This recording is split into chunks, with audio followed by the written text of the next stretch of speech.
ইসলামী ছাত্র আন্দোলন বাংলাদেশের প্রতিষ্ঠার ইতিহাস। ইসলামী ছাত্র আন্দোলন বাংলাদেশ দেশের অন্যতম একটি ইসলামপন্থী ছাত্র সংগঠন। এই সংগঠনটি প্রতিষ্ঠিত হয় 1991 সালের 23শে আগস্ট, শুক্রবার, একটি ঐতিহাসিক মুহূর্তে।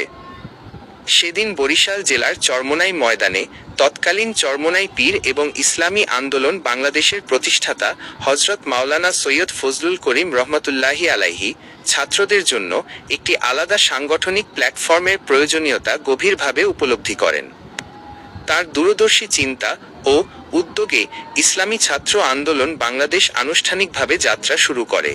প্রতিষ্ঠার মূল লক্ষ্য।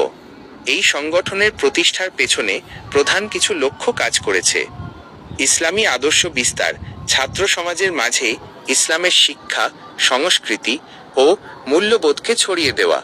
নৈতিকভাবে দৃঢ় ছাত্র সমাজ গঠন, এমন একটি প্রজন্ম তৈরি করা যারা নৈতিকভাবে দৃঢ় এবং জ্ঞান ও আদর্শে আলোকিত।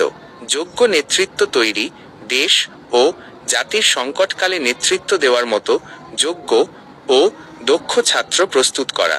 সংগঠনের বৈশিষ্ট্য। ইসলামী ছাত্র আন্দোলন বাংলাদেশের মূল নীতি হল সংঘবদ্ধ ছাত্র সমাজ, ইসলামী বাংলাদেশ। সংগঠনটি বিশ্বাস করে যে ছাত্রদেরকে ইসলামী শিক্ষায় উদ্বুদ্ধ করার মাধ্যমে একটি নৈতিক, আদর্শিক ও সৎ নেতৃত্ব তৈরি করা সম্ভব। প্রতিষ্ঠার পর থেকে এই সংগঠন শিক্ষা, সংশ্লিষ্ট সংস্কার, সামাজিক আন্দোলন এবং ইসলাম বিরোধী কর্মকাণ্ডের বিরুদ্ধে সক্রিয় ও কার্যকর ভূমিকা পালন করে আসছে।